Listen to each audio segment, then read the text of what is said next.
Donc vous montez, et vous allez à une seule chambre, je suppose, celle de Smith, on va dire, Ouais. et voilà, bah, vous avez votre réunion de nuit, il est, mettons, 20 heures. La nuit est tombée. Il y a quelque chose qui n'est pas résolu, Monsieur Smith. Comment comptons-nous nous éclipser? Euh, alors, je vous avoue qu'en conséquence, si on a un peu de chance, si les deux Malabar en bas ont le même souci de santé que celui que nous sommes en train d'avoir, avec un peu de chance, ça les effraie et ils s'en vont. Avec un peu de malchance, va falloir essayer de penser à une autre manière de s'éclipser. Je suis pas sûr de comment ça nous arrive, hein, très clairement. Mais nous, il a fallu une bonne journée pour que ça commence. C'est ça le souci. Et eux, ils sont arrivés il y a quelques heures. C'est très juste. Et puis, il n'y a pas que ces deux personnes, il y a également le gérant de l'hôtel. Est-ce que ça. Est-ce qu'on est très bien haut par les fenêtres de chambre? C'est-à-dire? Est-ce qu'on peut descendre sans risquer de se faire mal et Ah sans bah risquer de non, se faire vous êtes à voir? l'étage, quoi. Je peux tenter un truc. Je peux sortir et essayer de faire en sorte que les deux abrutis me suivent. Question de discuter avec eux. Comme ça vous laisse juste le gérant à voir. Je vais ouvrir. Et là, tu vois donc une adolescente de 16 ans, tu la reconnais très très très bien. C'est Dolores. Elle est face à toi. Et pour le moment, elle est droite, on dirait qu'elle... Enfin voilà, tu l'as connue comme tu l'as connue. Elle te dit... Tu croyais t'en tirer, hein? Tu croyais t'en tirer, toi, hein? Tu croyais t'en tirer. Et tu n'es pas le seul à la voir. Glenn aussi, tu la vois. En tout cas, tu l'aperçois et tu l'entends. C'est, elle est étonnamment comme si elle était là, pour de vrai. Je ne vais pas vous lâcher. Vous allez être pour l'entièreté de votre vie. Au moins, à tu côté. je referme la porte et je fais gagner personne dans le couloir. Et là, tu la vois, elle traverse. Du coup, elle avance et elle dit: Ah, mais tu croyais que j'allais m'enfuir, qu'une porte allait m'arrêter. Mais non, tous les deux là, vous allez passer votre vie avec moi pour que vous me rejoigniez dans l'éternité, pour que je vous hante J'essaie de encore. l'ignorer. Voilà, regardez ce que vous m'avez fait. Vous m'avez fait un nouveau collier, et là il y a une sorte de corde qui apparaît et elle fait... C'est marrant, hein. Bon, alors, le plan, où on en est? Donc, on fait le coup. Alors, Glenn et Smith, vous me faites des jets de santé mentale, s'il vous plaît. Je me doute.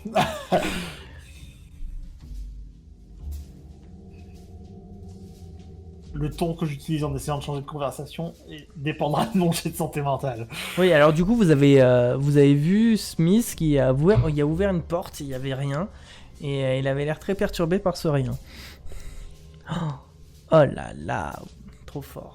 Je ne suis pas perturbé par le rien. Désolé, j'ai fait un deuxième jet sans faire exprès, mais... Oui. Très bien, très bien.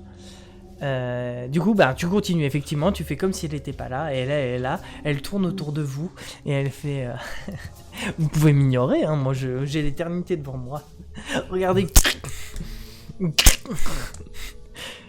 Donc, qu'est-ce que vous faites? Parce que quand même, elle est autour de vous et qu'elle vous parle, et... Moi, je parle peut-être un peu plus fort que ce que je suis supposé faire normalement. Après, Glenn a échoué son test, donc je pense qu'il y a un effet de ça surtout. Ah, mais non. Moi, je vais reculer, en fait, je vais reculer dans le couloir. Je vais reculer clairement dans le couloir et je vais peut-être bousculer ceux qui sont derrière moi jusqu'à me retrouver à plus pouvoir reculer, en fait.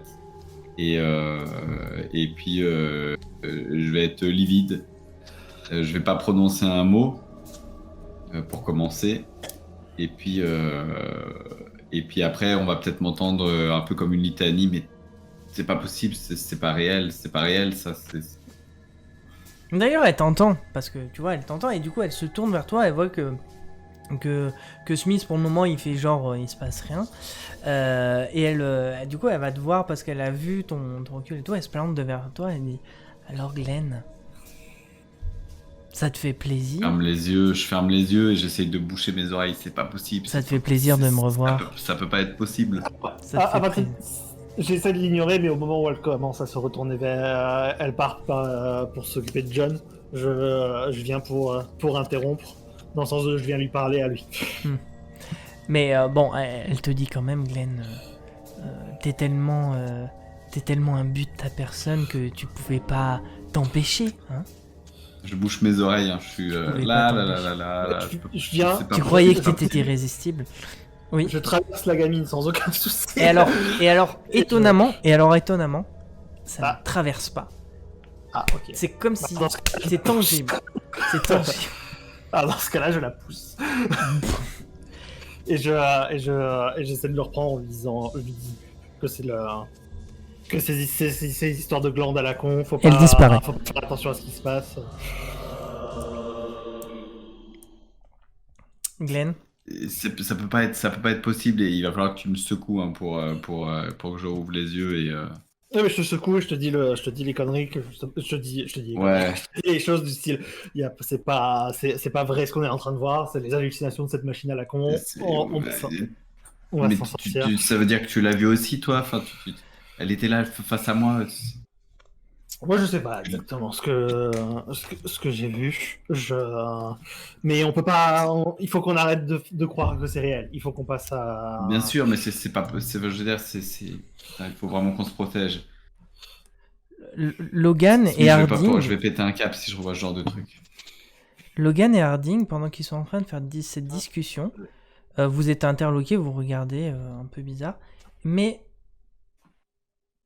pendant que vous les voyez regarder, vous sentez une main très très froide. Vous la reconnaissez, cette main. Chacun, vous reconnaissez la main qui vous tient, qui vous attrape la main. Un peu fort, ça serre un peu, comme si on voulait s'accrocher pour pas tomber.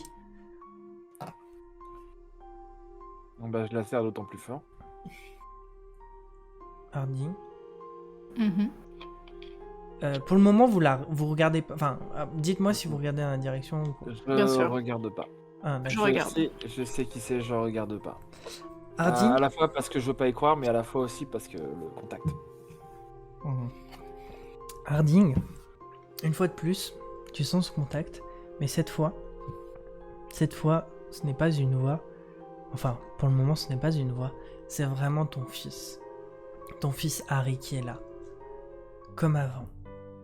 Il te regarde et il a un sourire. Un sourire sincère, un sourire heureux, le sourire que tu préfères.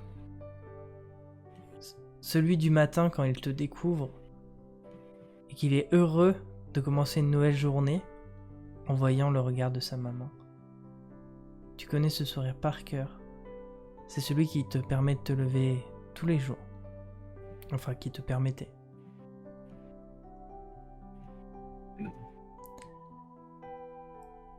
Tu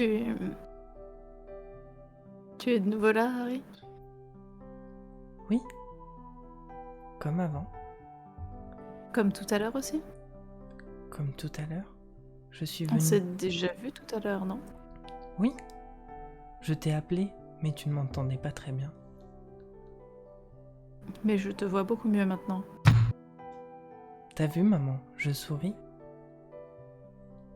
Oui, c'est bien. J'ai froid. J'ai froid et je me sens seul. Je suis content que tu sois revenu à la maison. On va rester ensemble maintenant? C'est mon vœu le plus cher, mon fils.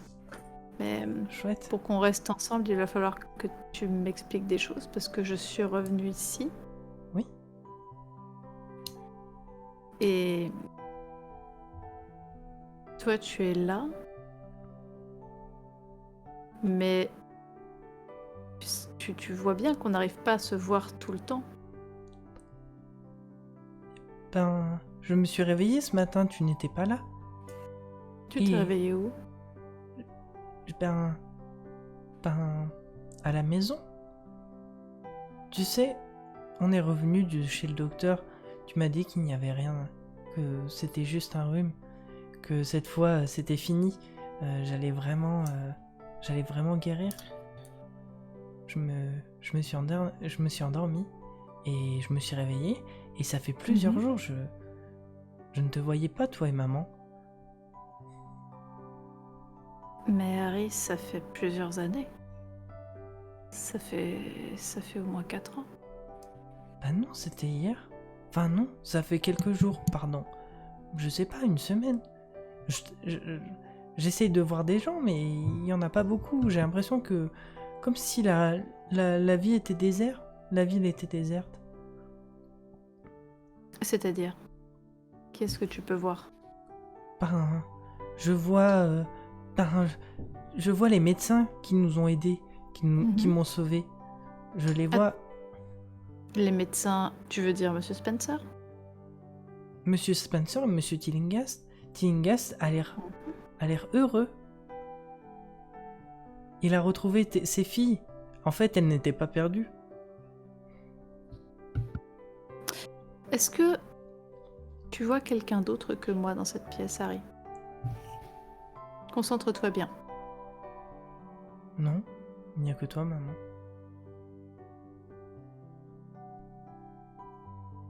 Et rassure-moi, tu ne vois pas maman non plus, habituellement. Non, je sais pas où elle est. Tu sais Ne où elle t'inquiète est? pas, je vais la chercher aussi, ne t'inquiète pas pour ça. Merci. J'essaie juste de comprendre. Oui. Et tout va bien se passer, Harry, je te le promets. Très bien. Eh ben, on n'a qu'à rentrer à la maison, hein?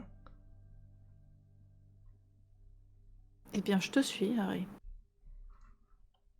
Et tu l'accompagnes, et au fur et à mesure que les pas avancent, eh ben, tu vois, c'est comme si t'avais du papier qui était en train de se déchirer, et qu'au bout d'un moment, il n'y a plus que des confettis, et ces confettis disparaissent. Lance-moi un jet de santé mentale, du coup. Le professeur Harding essayait très fortement de faire appel à toutes ses facultés mentales pour essayer au maximum de comprendre la situation qui lui arrivait vis-à-vis de son fils.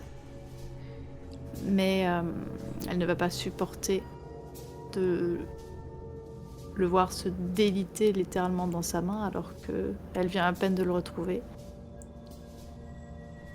Et elle va s'enfuir de l'hôtel et se rendre à son ancien domicile, puisque son fils certainement l'y attend. Très bien. Donc, vous Et voyez... sans se soucier du monde qui l'entoure ou de toute personne se trouvant dans le périmètre. De toute façon, vous la voyez partir d'un coup. Elle parlait avec... on ne sait pas. Enfin, visiblement son fils. Et elle est partie en courant, vous n'avez pas pu l'arrêter ou quoi que ce soit. Logan, tu restes accroché à cette main. Tu ne continues à... Je ouais. profite de la présence. Et pareil...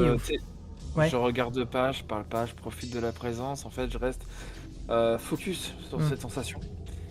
Et dès que je vois effectivement que là, tout le monde est en train de partir en vrille, je vois la prof partir. Je ferme les yeux, tu sais, je suis en mode... je sais que je vais le regretter. Je sais que je vais regretter ce que je vais faire. Mais actuellement, c'est pas vrai. Pour moi, c'est pas possible. Ok. Donc je lâche la main. Ok, tu lâches la main. Je lâche la main et je pars derrière la prof. Ok, tu cours après la prof. Ok. Pendant ce temps-là, Smith et Glenn, vous êtes en train de vous auto-raisonner. Est-ce que vous voyez donc rapidement, donc visiblement Harding qui vous pousse un peu en courant. Vous ne l'avez jamais vu courir d'ailleurs. Et vous faites vraiment pousser par Logan qui va à sa suite. Le défi de paille. Et qu'est-ce qui leur arrive?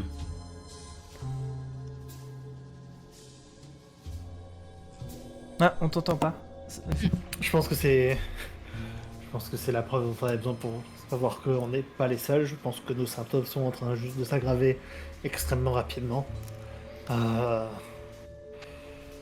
a le choix. Soit on essaie de les retrouver, soit on essaie de régler ça le plus rapidement possible.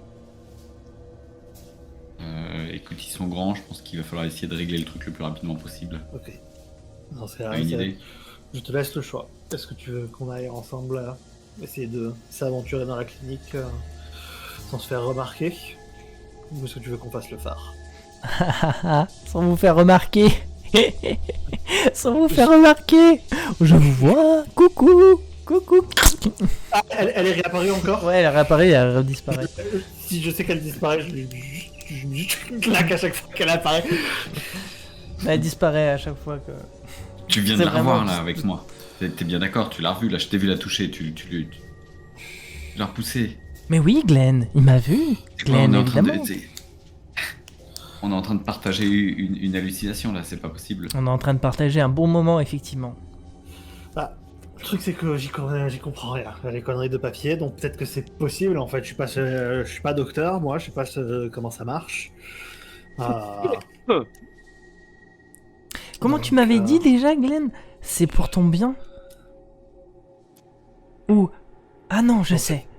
Oh, c'est pas la peine de l'écouter. De toute façon, Non, non, non. Non, non, si, mais... Non, je l'écoute répétez pas, la je chose. Non, mais- l'écoute pas, je l'écoute Glenn. pas, je l'écoute pas, je l'écoute Non, pas. non, passer non. dans notre camp. Qu'est-ce que tu m'as dit? Ah oui, Allons ça au phare. restera notre petit secret. Je Allons m'en au souviens. phare, allons au phare. On va au phare? Elle est complètement... Ouais, on va au phare. Ouais, on part au phare. Très bien. Je garde mes mains aux oreilles, j'essaye de... Voilà, je sais qu'elle continue à parler et j'essaye de pas l'écouter, de bloquer. Ok, donc vous partez au phare. Je vais revenir sur, sur Logan et Harding.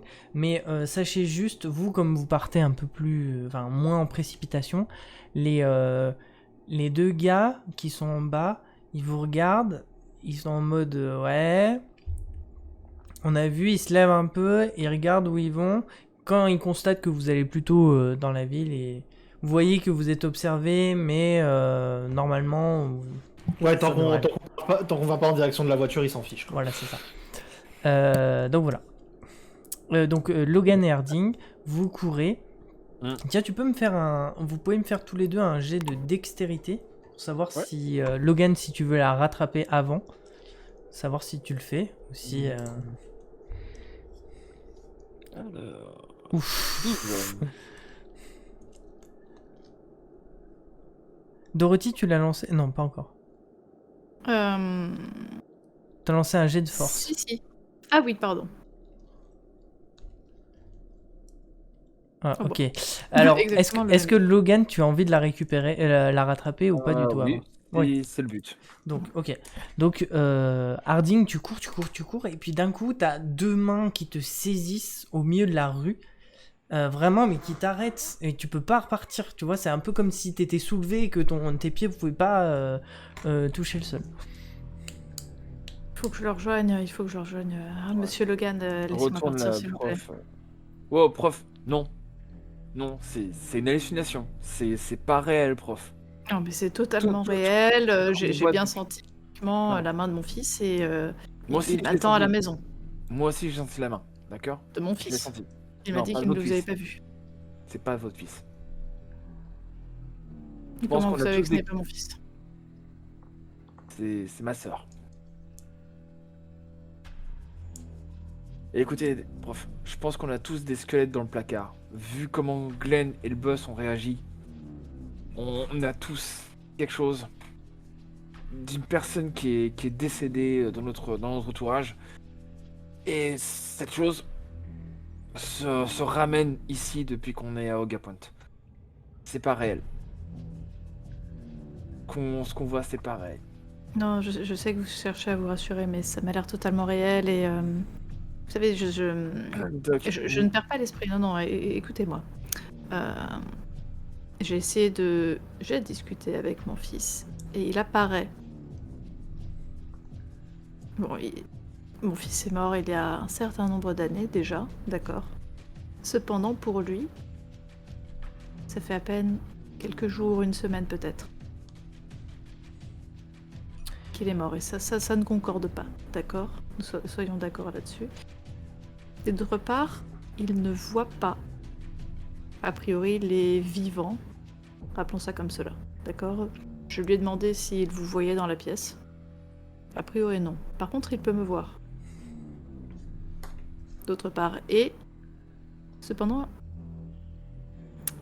il a l'air de voir les personnes décédées. Il a vu notamment le professeur Tellingast et Spencer. Il les voit dans la ville. Vous voyez. Ouais, je vois parfaitement. Mais Donc je pense qu'on est en présence de plus d'une hallucination. Les éléments semblent concorder, peut-être pas les dates. prof, Oui. je peux vous rappeler d'une chose. Vous avez vu Faites vite comment... parce qu'il faut que je me rende à mon ancienne demeure. Bah écoutez, on va y aller ensemble.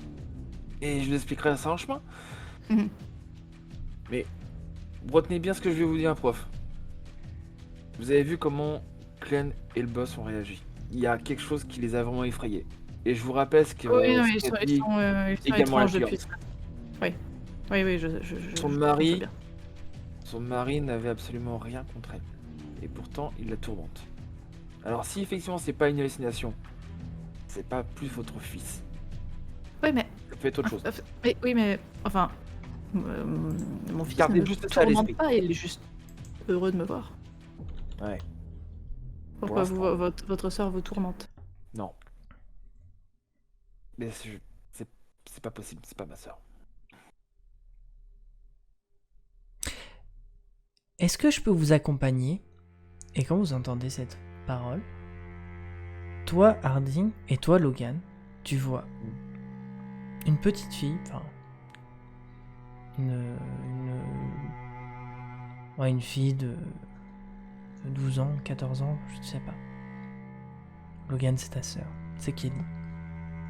Elle est toute pimpante, toute souriante, elle dit « Oui, je peux vous montrer où habite Harry. Ça fait plusieurs jours que je joue avec lui. »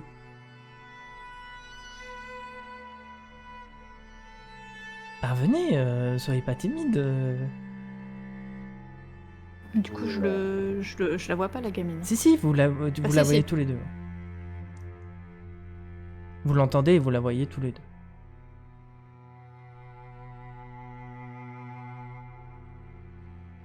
C'est une charmante ville ici, Logan. C'est beaucoup mieux qu'à Boston. Ici, c'est beaucoup plus tranquille. Elle est morte. C'est pas possible. Pourquoi tu me dis que je suis morte? Je suis là.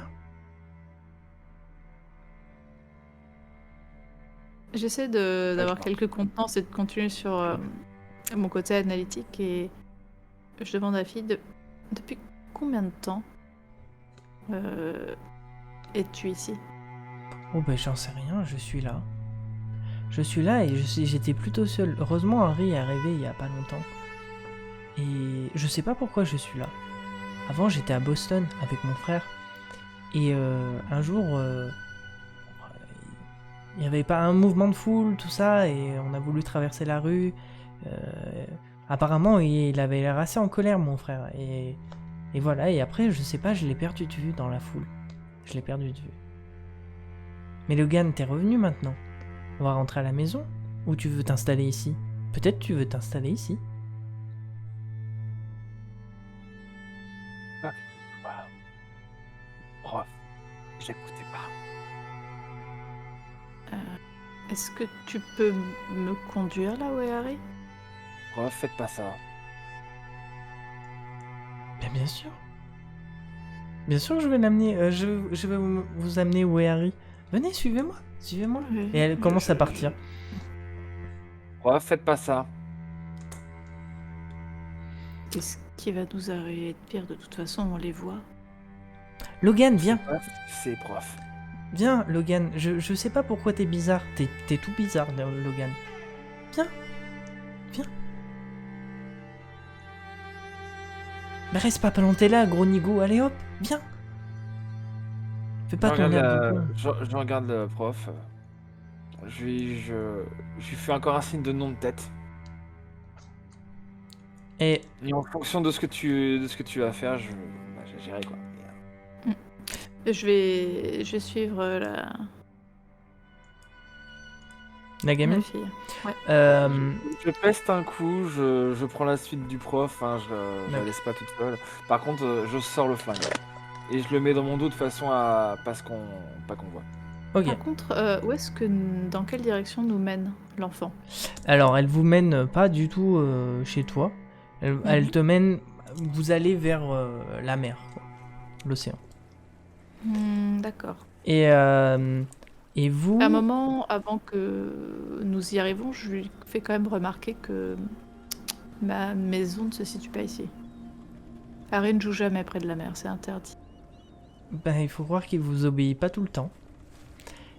Je précise une chose, Smith et Glenn, vous allez vers le phare et du coup, vous voyez au loin du coup le professeur, Logan et une petite fille qui marche dans la rue. Enfin, en tout cas, une petite personne qui marche dans la rue. Mais vous êtes, pour le moment, vous êtes juste à portée de voix, vous n'êtes pas à côté d'eux.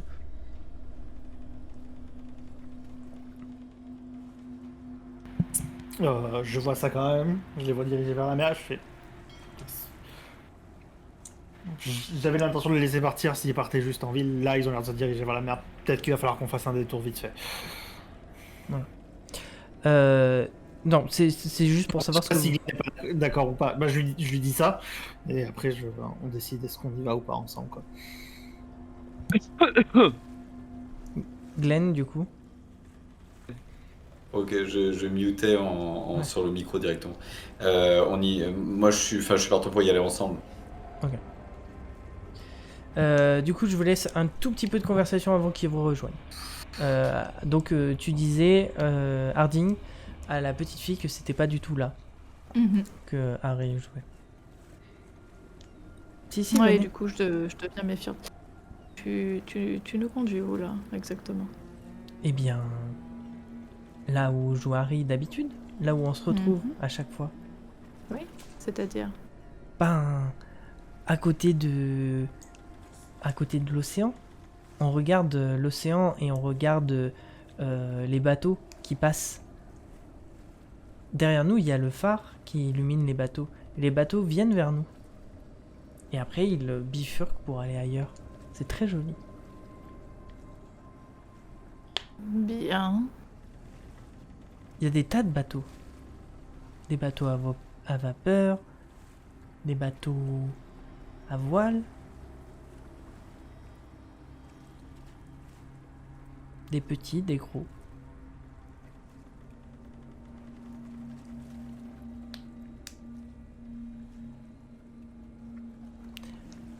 Et là, Smith et Glenn arrivent.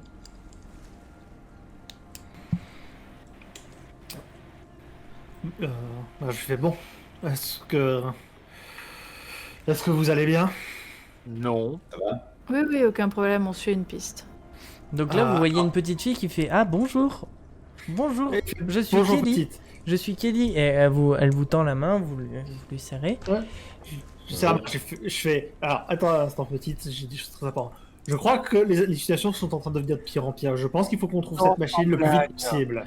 Oui, nous sommes parfaitement conscients. Déjà, je suis content de savoir que vous n'êtes pas sur le point d'aller vous suicider dans la mer. C'est déjà une bonne chose, mais en fait, il faudrait qu'on trouve cette machine et qu'on la casse le plus rapidement possible. On peut pas laisser traîner D'ailleurs, ça aussi vous longtemps. me voyez avec On le se dépêche de la trouver.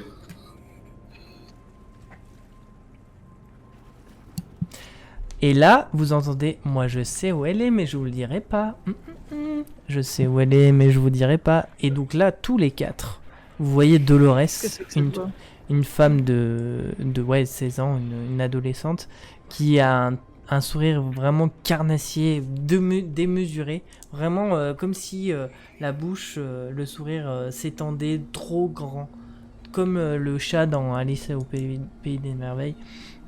Moi je sais où elle est, mais je ne vous le dirai pas.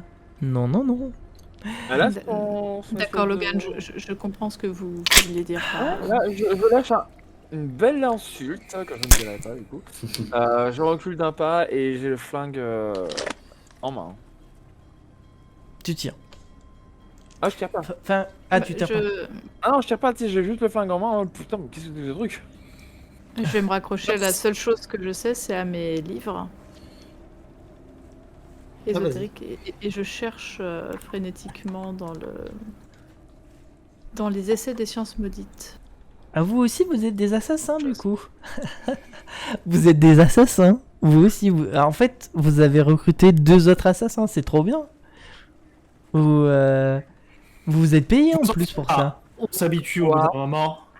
Faut juste Bordel. utiliser ça comme du bruit blanc. Qu'est-ce que... J'expliquerai quand on aura cassé cette putain de machine. Non, mais ils vous ont pas raconté. Ils vous ont Qu'est-ce pas que vous raconté. entendez par assassin? Nous Oh, bah, ne c'est sommes des pas des personnes. assassins. Bah, c'est des personnes, en tout cas, ces 2 personnes-là sont très charmantes, mais néanmoins des assassins. Donc, vous voulez dire que Monsieur Smith et Monsieur Glenn vous ont assassiné? Oui, de manière... des adolescents, hein, parce qu'on n'a pas le droit, visiblement, de s'aimer. Qu'y-a-t-il? On n'a pas le droit d'aimer une autre personne, même si cette personne nous est inaccessible. Du coup, on fait des petites pressions. Des petites pressions qui amènent à faire des petits gestes. Fatal. Enfin, ils vous raconteront. Moi je vous accompagne. Je regarde si vous trouvez. Je vous dirai pas si c'est chaud, si c'est froid, mais je vous accompagne. Et elle disparaît. C'est pas humain. Je me tourne vers la prof. Hein. Vous pensez? Parce que ça a des caractéristiques tout à fait humaines, des meneurs Oh oui, tout à fait humaines. Et vous voyez avez même vu la les... foire. Et même les comportements... Ça, c'est pas un souci. Vous la poussez, elle disparaît rapidement. Ce jeu. Elle vous a accusé de quoi exactement là? Alors, ouais, bon, on peut. Ah, parce qu'on la pousse, mais j'ai pas l'impression qu'elle a été poussée là. Non, c'est sûr. Ou alors elle a été poussée d'une chaise par exemple. On peut en parler après qu'on ait réglé cette merde. Je pense que nous en parlerons C'est- sérieusement, effectivement. Non, Parce de que ce qui se passe actuellement, c'est la chose la moins importante. actuellement peut-être, mais pour la suite de nos collaborations potentiellement, parce que si vous êtes visé par une affaire judiciaire... Ah, on a perdu notre ami. Hein? Ah non, Ouais, non, c'est... J'ai mal vu. Si, on a C'est- perdu. Mais on a Ouais. perdu quand même... Non, moi je suis là. Baka. Voilà, Moi je suis là. t'arrives. Voilà. Tout est bon. Ouais. On a- Désolé. Oui, je disais, si vous êtes visé par une quelconque affaire judiciaire, je ne tiens pas à poursuivre ma collaboration avec vous, comprenez? On peut régler ça après. Parce que, ouais, bon, après, je l'ai poussé depuis tout à l'heure. J'ai pas tenté de pousser la version avec le gros sourire. Mais pas impossible que les visions vont commencer à devenir un peu... à plus nous taper dessus. Donc, Alors je peut-être pense pas la vôtre, que... mon fils est tout à fait voir- pacifique. Ah bah, votre fils est pacifique, mais vous êtes quand même au bord de la mer, donc... je peux Oui, pas au bord de la être, mer, mais pas dans la mer. Pour le Écoutez, moment. je n'ai rien à me reprocher. Je suis pas en train de vous dire que vous avez quoi que ce soit à vous reprocher. Je dis que, apparemment, vous avez suivi des fantômes et vous êtes sur le bord de la mer. Et je Oui. pense que vous avez assez de connaissances en histoire, que les légendes sur les fantômes qui poussent les gens à les jeter dans la mer, c'est pas le... Eh bien, si un fantôme me pousse dans la mer, eh bien, je remonterai. Vous voyez, il y a une petite échelle ici. Mais bon, conclusion, je pense qu'il faut peut-être qu'on règle ça d'abord. Oui, certes. Logan, derrière toi, tu entends du coup de nouveau Dolores. Elle dit peut-être que je me suis pas assez présentée. Je m'appelle Dolores O'Reilly. Ah là là. Vous en avez peut-être entendu parler. Je ferme les yeux, je passe une main sur le visage. Alors Glenn, ça va? Ça te fait plaisir de me Bordel de merde, c'est pas vrai, c'est pas vrai, c'est pas vrai. Ah, elle est déformée à quel point là? Elle continue d'augmenter dans la déformation ou elle reste Oui, classique ouais, c'est vraiment le visage qui s'étire, elle se reforme, vraiment un sourire démoniaque, des yeux qui grossissent, qui rapetissent. Et puis systématiquement elle fait c'est drôle.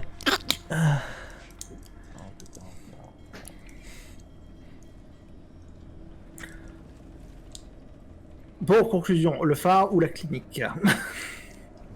Le phare, on avait dit le phare. Dépêchez-nous, on était sur le phare, il faut qu'on y aille tout de suite. Je vais pas tenir très longtemps, je vais commencer à péter un câble. C'est froid. Enfin, c'est chaud. Enfin, c'est froid. On sait pas. On avance.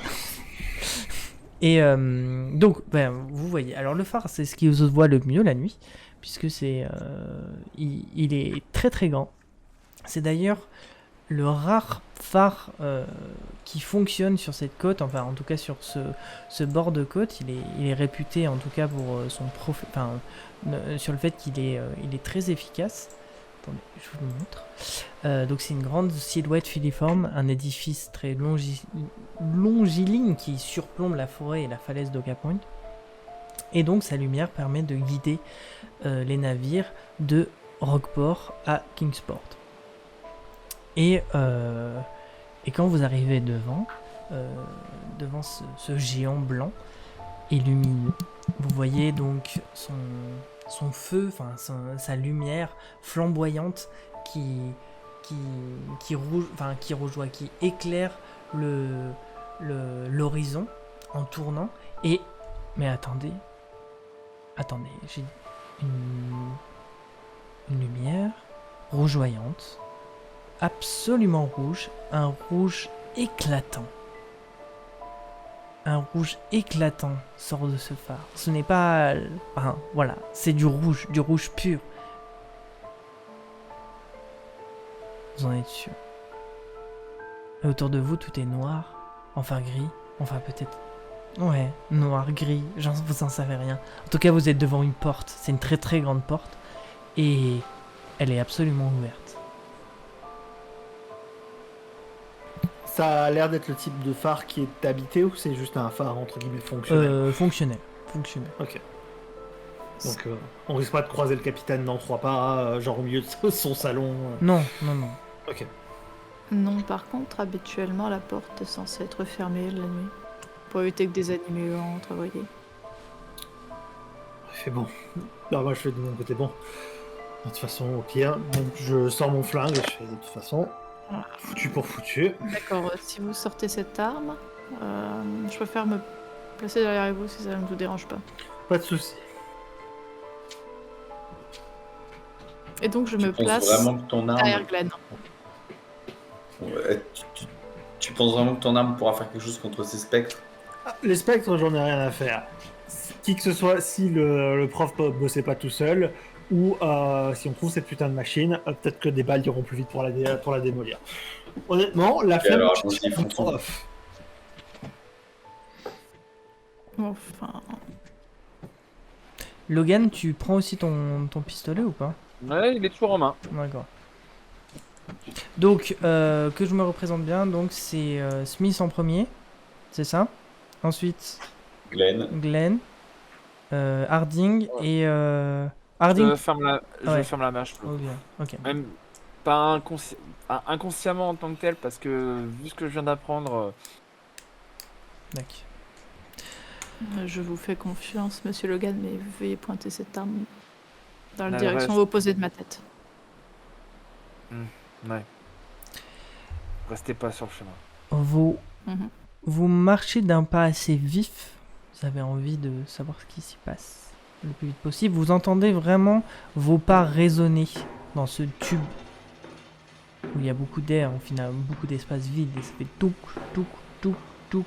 Et vous entendez de plus en plus près le son de la lentille qui tourne. Et la lumière rouge qui grossit de plus en plus, Vous arrivez. Vous êtes régulièrement ébloui par cette... Enfin, en tout cas, il va falloir quelque temps, une petite minute, pour pouvoir s'habituer à ce grand faisceau lumineux rouge. Et il n'y a personne, il y a juste cette lentille qui tourne. Et voilà, et donc vous avez une sorte de plateforme qui fait le tour de la lentille pour pouvoir, si jamais il y a des réparations à faire, etc.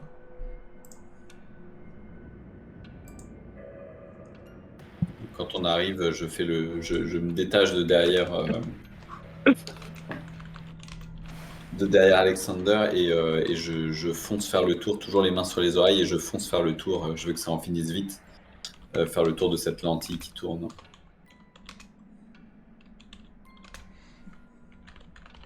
Même Dac. chose, je vais essayer de faire le tour, essayer de trouver la machine qu'on a vue dans les schémas. Bon, j'ai pas besoin de vous la faire de vous faire un jet de toc. Effectivement, vous ouvrez, enfin vous regardez sur cette lentille et vous trouvez une sorte de machine qui ressemble un peu à une radio. Donc c'est vraiment pas grand, vous pouvez le prendre à la main quoi. Et attendez, est-ce que je peux vous la montrer normalement? Absolument. Là, Alexander, elle est là. Tac. Voilà, donc vous la trouvez, et au-dessus de vous, au-dessus de ce qui ressemble à une sorte de radio, ça crépite, comme s'il y avait des fréquences, mais au-dessus vous voyez vraiment, comme si vous voyez comme si les ondes pouvaient se matérialiser, ça faisait c'est des volutes verts, de différentes nuances de vert qui se finissent par du rouge. Quand vous le tenez, vous avez l'impression d'avoir une pulsation, pas une pulsation genre de cœur, mais vraiment des pulsations complètement anarchiques. Est-ce que ça ressemble à la machine la machine des dessins, ou ça a l'air juste d'être un émetteur pour celle-ci? C'est elle qui émet. C'est elle qui émet. Alexander, tire dessus. Je veux dire un émetteur, mais plus un point relais. Genre, qu'on est juste par exemple en train de casser un truc secondaire qui nous permettrait de nous mener à la vraie machine. Je m'interpose devant la machine et je vous défends de la détruire, enfin. Ouais, je suis d'accord. Je lève mon flingue, je pointe Smith. Parce que je crois qu'il y a des choses, on a des choses à se dire. Dolores, Aurélie, vous allez tout me dire Vous maintenant. l'éteignez. Ah, putain.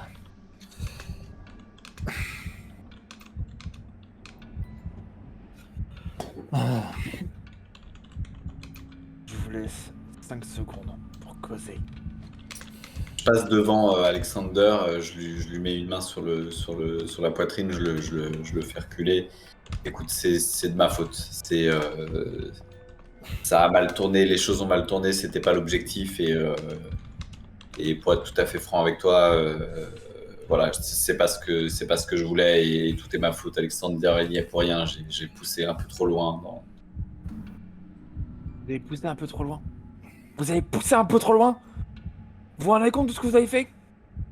Oui, oui. Oh, désolé, c'était Oh, vraiment pas peux être l'objectif que je désolé, cherchais. enfoiré. Mais- Là, tout ce que vous méritez, c'est une balle dans la tête tous les deux. Pour ce que vous avez fait. Je comprends mieux maintenant pourquoi les Aurélie sont là. Mais j'en ai rien à foutre d'eux. Là, tout ce qui m'intéresse, c'est vous deux. Et vous voyez sur les épaules et la tête de Logan plein de petites Dolores qui sont là. Allez, vas-y Logan, fais-leur la fête, fais-leur la fête. Et... Encore une fois, Alexander n'y est pour rien. C'est moi, c'est Vous uniquement saviez moi. qui était la gamine? Je savais pas. Ah ouais? J'en avais aucune idée. La fille du chef irlandais, un des principaux gangs. J'en avais aucune idée. Boston. J'en avais aucune idée, justement. Ça n'a fait aucune idée, bien entendu. Bizarrement, à chaque fois que tu tournes autour d'une nana, t'en as aucune idée. Qu'est-ce que vous avez fait exactement? Pourquoi elle s'est suicidée? Enfin, ça a été un peu trop loin.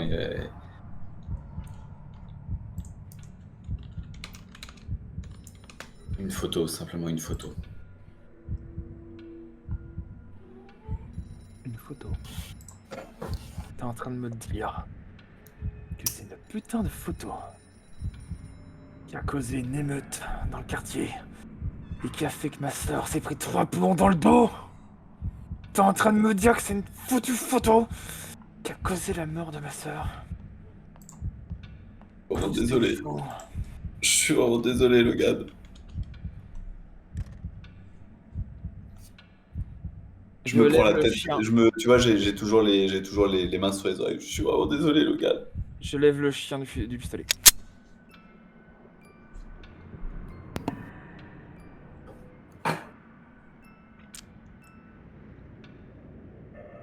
Qui me retient?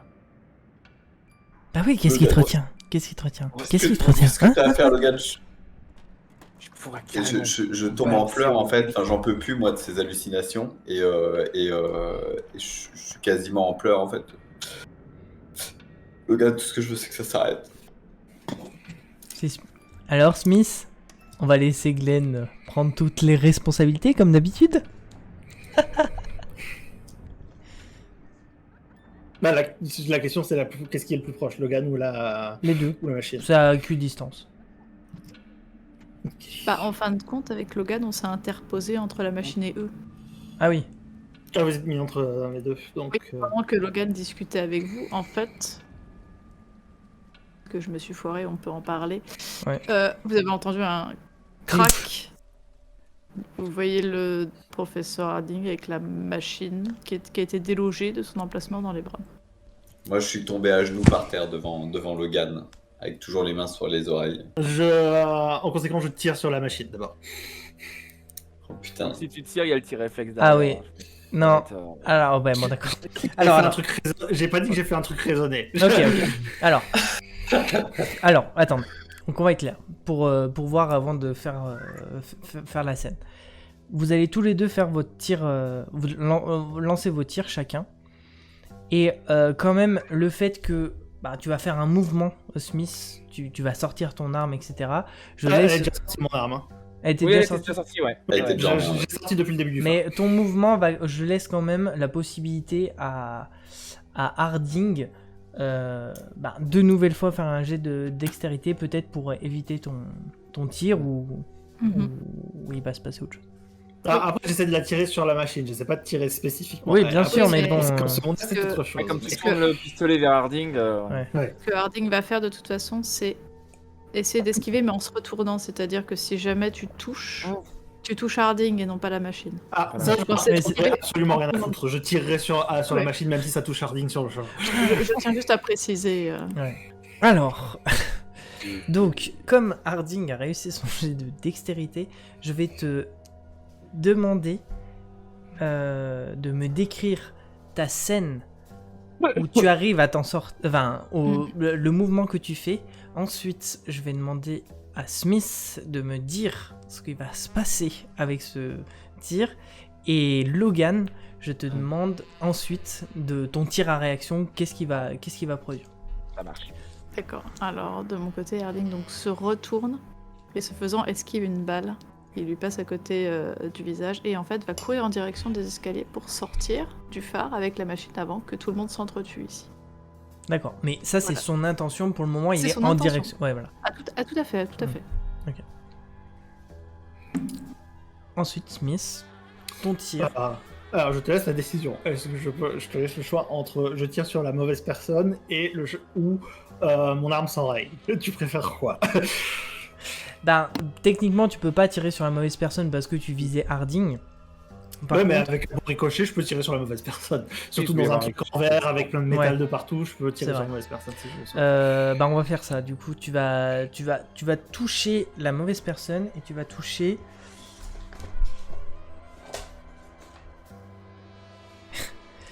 Tu vas toucher Logan. Ah. Mais Logan va quand même tirer, t'inquiète pas. Ah oui. Donc, décris-moi ce que tu fais. Effectivement, je la vois sur le point d'essayer de partir. J'essaie de lui tirer dessus et je tire dans la panique. Je tire au mauvais moment. Je tire sur la rambarde sur laquelle elle est en train de repartir. La balle, effectivement, ricoche sur la barrière et plante dans Logan à la place. Et Logan, tu sens une douleur dans l'épaule qui vraiment te surprend. Et en même temps que ça te surprend, t'as ton tir réflexe. Je le tir réflexe. Qui va se loger dans le phare en fait, qui va se loger dans la lentille.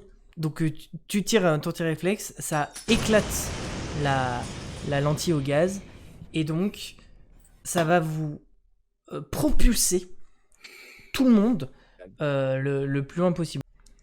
Smith, avec ton tir raté, tu sais pas comment, mais le souffle de l'explosion te propulse. T'as des bouts de verre et tout, mais étonnamment, t'as mal, mais t'as l'air d'avoir rien de cassé. Glenn, Glenn, tu t'es pris une rafale de bouts de morceaux de verre qui te déchiquettent le visage. Tu commences à saigner. Tu sais pas si tu vois trop, mais en tout cas tu vois un peu de sang qui goûte de tes sens. Vous avez tous les oreilles qui sifflent. Harding, toi t'as été propulsé dans les escaliers. Mais pour le moment, voilà, t'es juste tombé dans les escaliers, etc. Et ça t'a pas fait plus de mal que ça, mais t'as quand même le gros sifflement. Et enfin, Michael, malgré la douleur, t'as été toi aussi propulsé, t'es tombé par terre, mais on sait pas pourquoi, mais enfin, je veux dire, par chance, tu n'as pas été touché par les éclats de verre. Voilà, je termine. De cette explosion, il y a pas mal de fumée, une grosse fumée qui flambe, mais cette fumée, on dirait qu'elle prend corps, on dirait que ça devient quoi? Des amas de chair, vous voyez des bras qui se déchiquettent, vous entendez de plus en plus des gros sons gutturaux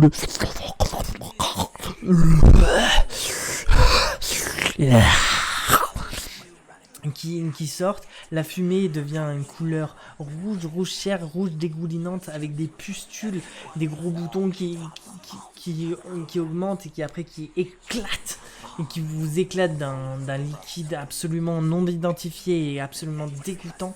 Et cette masse informe se transforme en un immense sourire carnassier qui s'ouvre lentement avec un gros... Lancez-moi tous un jet de santé mentale, sauf Harding qui a été propulsé, qui entend juste le son et qui ne peut pas voir encore cette immondice. Smith et Logan, vous allez perdre... Enfin, voilà, c'est...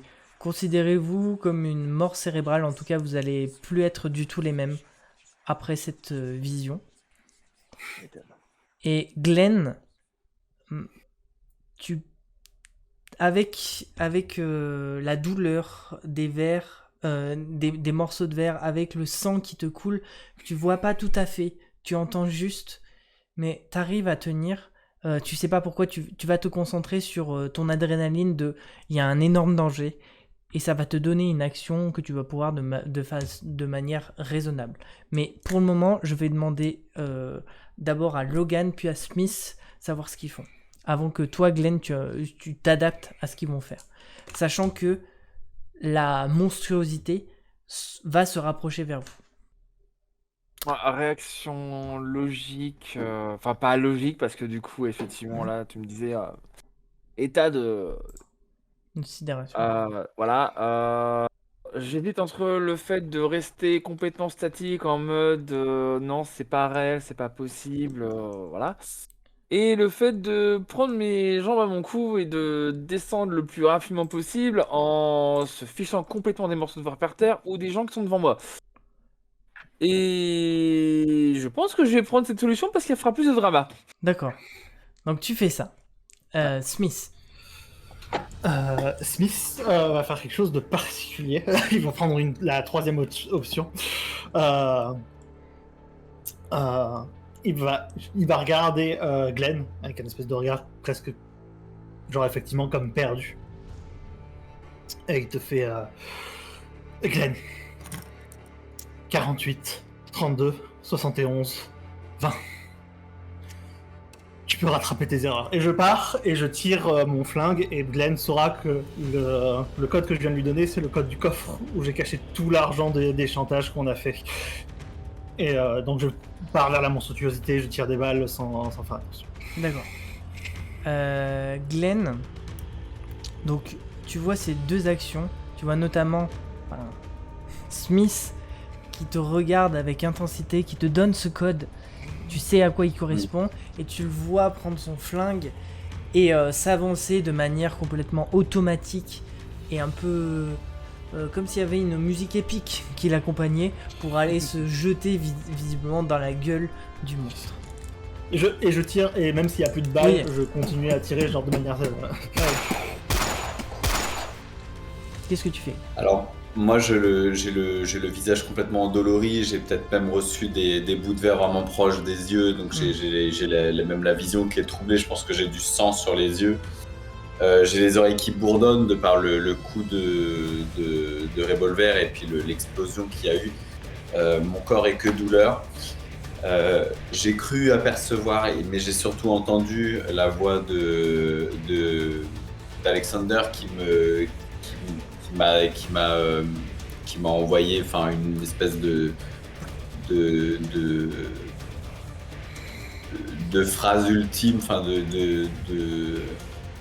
j'ai pris ça un peu comme un adieu, quoi. Et du coup, je suis complètement paniqué. J'entreaperçois un petit peu ces formes, mais toujours avec cette vision sanguignolante. En fait, là, pour le coup, tout est rougeâtre. Et peut-être que est-ce que j'aperçois d'où je suis? Est-ce que j'aperçois les escaliers? Oui. Tu sais à peu près où ils sont malgré l'explosion. Alors dans ce cas-là, je vais simplement dans un dernier effort, essayer de me rouler précipitamment sur moi-même. En fait, ça va me faire très mal parce que j'ai plein de bouts de verre, mais je vais essayer de me rouler tout en criant de douleur vers les escaliers, quoi. D'accord. Logan, donc tu vois ça, tu vois Smith qui se précipite, qui fait son speech et qui se retourne et qui fonce droit devant. Tu vois donc Glenn qui fait sa roulade maladroite pour accéder. Comment tu souhaites réagir, sachant que la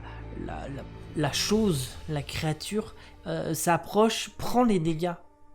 Mais ça a l'air de... Enfin, les balles ont l'air d'être absorbées par cette chair et Là, tout. je ne regarde même pas cette chose parce que c'est bon, je l'ai vu une fois, ça m'a suffi. Mhm. Je pense que désormais, dès que j'ai fermé les yeux, je vais avoir l'image rémanente derrière mes paupières. Ah non, tout ce que je vais faire là, c'est effectivement, comme je te le disais, je vais foncer, descendre, me fuir le plus loin possible Ok. de ça. Et malheureusement, pour Glenn qui est à côté de moi, je vais le bousculer. Dans ce cas-là, donc effectivement, il continue à tirer. Il a l'air d'avoir l'impression d'encore tirer. Et au bout d'un moment, il est même en train d'avancer malgré le fait qu'il est proche de la bouche. Et la bouche se referme, et genre le coupe en deux, le morceau tombe. Mais lui, soudainement, se réveille comme si de rien n'était. Le corps entier, et cette fois, il est à l'intérieur de la créature. Mais il voit encore une bouche encore à l'intérieur, et il juste reprend la même chose. La bouche le dévore, il repasse un cran, il retire, il se refait manger. Et il est coincé dans cette boucle sans fin de tirer des balles sur quelque chose qui ne mourra jamais, qui est juste plus en train de jouer avec lui que réellement. Moi, je suis encore dans la tour, hein, je suis dans les escaliers. Je me suis roulé jusqu'aux escaliers, je suis sanguignolant. Peut-être que j'ai besoin encore de me traîner au sol. J'entends derrière hurler. J'entends la voix d'Alexander qui hurle. Et j'entends un espèce de cri de douleur. Je vois pas ce qui se passe, de toute manière, je suis pas tourné dans cette direction. Je termine de ramper sur le sol, peut-être que je m'ouvre encore plus certaines plaies. Et je commence à dégringoler les escaliers tête en avant, à plat ventre, en train d'essayer de me hisser jusqu'à l'étage inférieur. Et j'entends un espèce de bruit sourd derrière moi. Je sens comme une présence très froide. Et tout d'un coup, je me sens bloqué dans ma progression. J'ai comme si quelque chose retenait mon pied. Et comme une énorme pression, en fait. Et je me retourne par-dessus mon épaule, j'essaye de voir un peu ce qu'il y a, mais c'est très flou. J'ai le visage sanguignolant, j'ai les yeux abîmés, je vois quelque chose d'informe, en fait, simplement. Et j'ai une espèce de pression atroce, en fait, qui commence à se faire sur mes pieds. Et puis mes chevilles se brisent en fait, elles sont écrasées contre les marches. Et puis ça progresse, j'ai les tibias qui commencent à appuyer sur la marche inférieure et qui se brisent également. Et en fait, progressivement, ça remonte les genoux, les cuisses, etc. Et je me sens en fait complètement broyé par une force invisible en fait sur les marches d'escalier. Je hurle et jusqu'au moment où ça passe le bassin, ça arrive sur la cage thoracique et mon cri s'étouffe en fait avec une espèce de jet de viscères par la bouche, etc. Enfin, j'explose complètement sur les marches. Et je suis complètement broyé, en fait, complètement écrasé par une force invisible. Et on ne voit plus qu'un espèce de tapis de chair sanguignolant, en fait, qui prend parfaitement la courbure des marches, descendent sur un peu plus que ce que je prenais en longueur, en fait. Ça étale sur peut-être une dizaine de marches. Harding, c'est toi Oui. qui as pris de l'avance. Oui, Tu as cette... je précise, tu as cette petite machine. Comme je te disais, donc ça émet des sortes de... comme si les ondes étaient visibles. Et surtout, tu sens ces pulsations de... complètement anarchiques qui est dans la main. Oui, c'est pas trop ce qui me préoccupe. Je vais plutôt aller dans ma maison. En tout cas, mon ancienne maison. Mhm. Elle doit être restée telle qu'elle. Oui. Voilà. Déjà. Et puis je vais y déposer la machine sur le lit de mon fils et tout simplement attendre de voir ce qu'il se passe. Très bien. Tu t'assois, tu attends. Et la nuit passe. Et au petit matin, au moment où les premières lueurs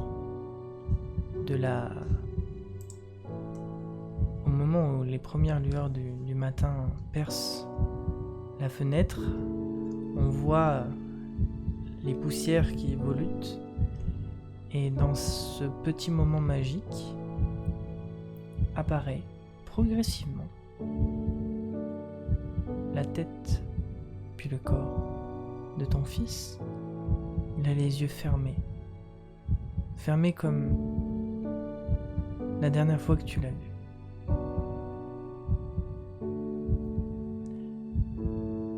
Et tout d'un coup, les yeux s'ouvrent et un sourire s'affiche sur son visage.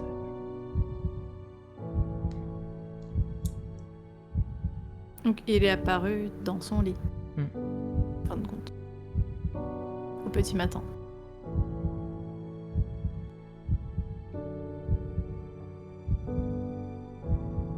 Bonjour Harry, je t'avais dit que je resterais.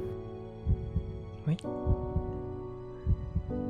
Il me semble qu'après ces années de recherche, j'ai finalement trouvé un moyen pour nous de nous revoir.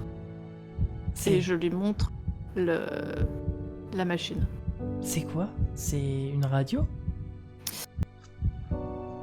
Je ne sais pas trop ce que c'est, mais ce que je comprends, c'est qu'elle nous permet de nous parler. Ah. On va pouvoir se voir tout le temps maintenant? J'ai un sourire. Je l'espère bien. Et... Mais je pense qu'il y a aussi des gens qui cherchent à détruire cette machine.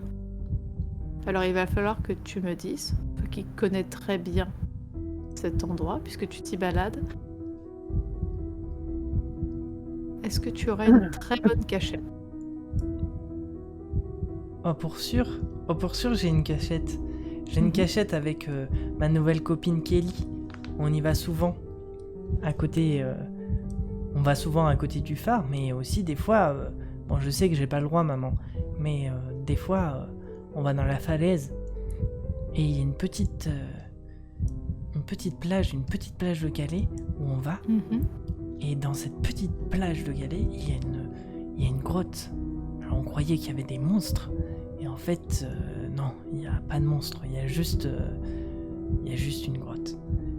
Et il fait très sombre. Et à part moi et Kelly, personne ne sait qu'elle existe.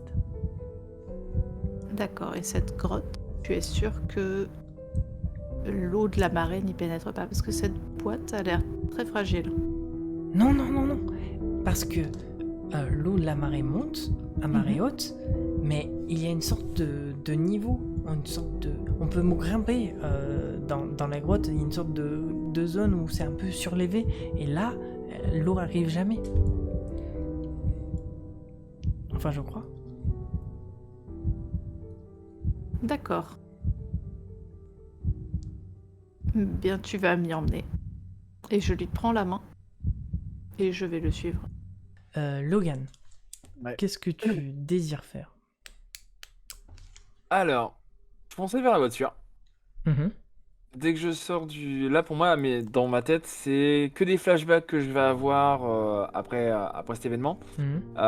Tout ce que je me souviens, c'est être descendu du phare en courant. Je me souviens absolument pas de ce que j'ai vu exactement. Mon cerveau a fait un blackout de l'horreur qui m'a poussé à perdre la raison. Foncer vers la voiture. Démarrer la voiture comme je peux, en fait, la démarrer, mais à toute berzingue. Quitter Oga Point le plus vite possible. Potentiellement le plus dangereusement possible également sur la route. Hein. Et en fonction après, tu me Ok. dis si Donc, ok. C'est bon, je c'est fais ma fin ou... Donc, tu arrives, tu te précipites, tu rentres directement dans la voiture, tu ne t'essayes pas à comprendre, t'accélères à fond, enfin, je veux dire, vraiment, les roues crissent énormément. Donc forcément ça réveille beaucoup de monde et particulièrement ceux qui veulent pas que tu partes comme ça sans dire au revoir. Et donc tu pars à fond et au bout de... T'es dans les tournants, tu es dans cette route sinueuse au milieu des bois complètement opaques qui enferment l'obscurité et donc tu vois deux phares qui sont derrière toi, tu sais ce que c'est, tu sais qui c'est. Et donc, je vais te demander de jeter un D2. Si tu fais 1, tu arrives à les semer. Si tu fais 2, tu... Ça marche. Alors, comment il se lance déjà ces rôles?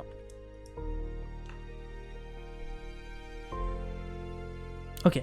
Donc, tu arrives à... Tu me dis comment tu arrives à les distancer et ce que tu vas faire le restant de ta vie. Ok. Globalement, très sincèrement, je ne sais pas comment je les ai semés. Pour moi, c'est juste des flashbacks. Je vois les lueurs derrière, je sens la panique. Je roule. Et quand vraiment je retrouve mes esprits, ce n'est que quelques heures, jours plus tard, je suis pas sûr. Je suis dans un speakeasy à Boston. C'est le patron qui me secoue en me disant: ah, c'est bon, le poivreau, t'en as fini, dégage.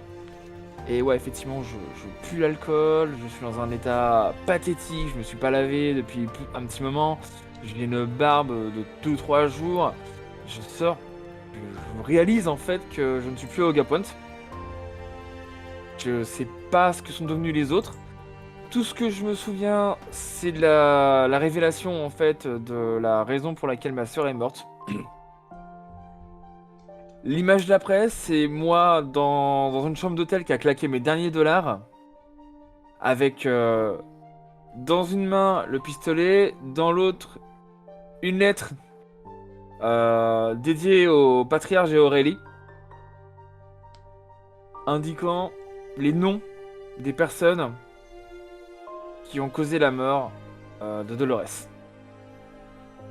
Je l'ai pas encore envoyé. J'ai le pistolet dans la main. Je lève le chien. Je le pose sur ma tempe. Fondu au noir. Je ne dirai pas ce qui se passe ensuite. Ça sera au spectateur de décider si oui ou non j'ai appuyé sur la détente. Très bien.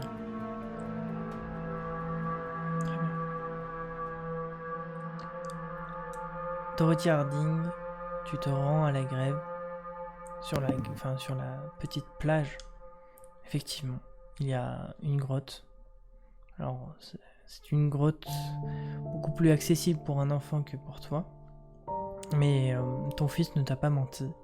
Une sorte de zone surélevée et de quoi mettre la machine sans trop risquer de se faire attraper par les autres. Lorsque tu rentres chez toi... Enfin non. Lorsque tu rentres chez toi, oui. Qu'est-ce que tu vas décider de faire le restant de ta vie? Eh bien, l'emplacement de cette boîte. Tout d'abord, qu'en est-il de la diffusion des ondes de la machine? Elle continue. Elle continue. Mais elle considère que c'est comme avant que vous êtes arrivé. Fort bien. Eh bien, l'emplacement de cette boîte, ce sera notre petit secret. À Harry et moi, et je compte tout simplement me réinstaller en ville. Donc qui sera de fait de moins en moins peuplé, je le pense. Afin de finalement vivre le restant de mes jours avec mon fils, tel que je lui ai promis. Très bien. Il n'y a qu'une seule chose qui a changé, enfin, une chose particulièrement qui a changé. Quand tu regardes le phare, enfin, ce qu'était le phare, blanc, éclatant. Maintenant, ce n'est plus qu'une forme dégoulinante de nuances de rouge. C'est une incessante coulée de sang visqueux. Et tout en haut, là où tout brille, la lumière qui jaillissait pour guider les bateaux n'est qu'une ombre. Un halo d'ombre, une ombre si intense que toi seul peux percevoir.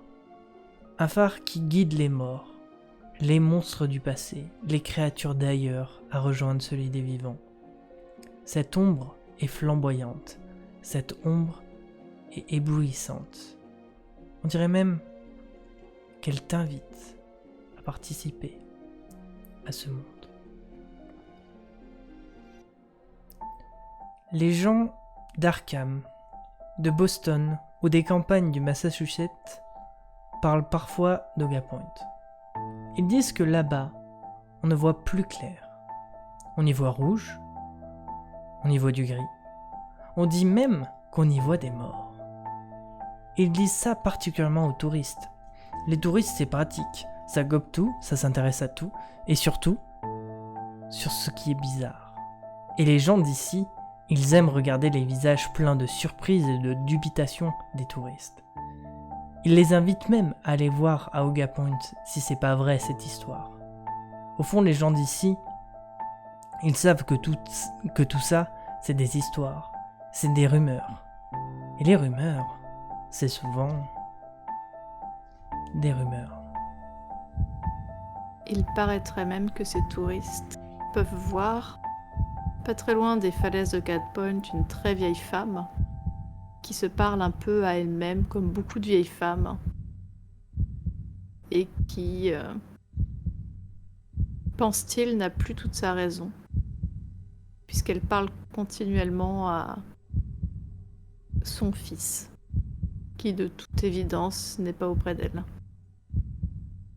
Elle restera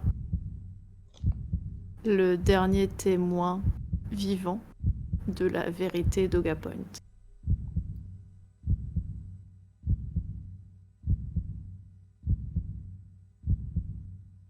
Merci à vous d'avoir osé vous aventurer dans la forêt mystérieuse pour cueillir cet épisode.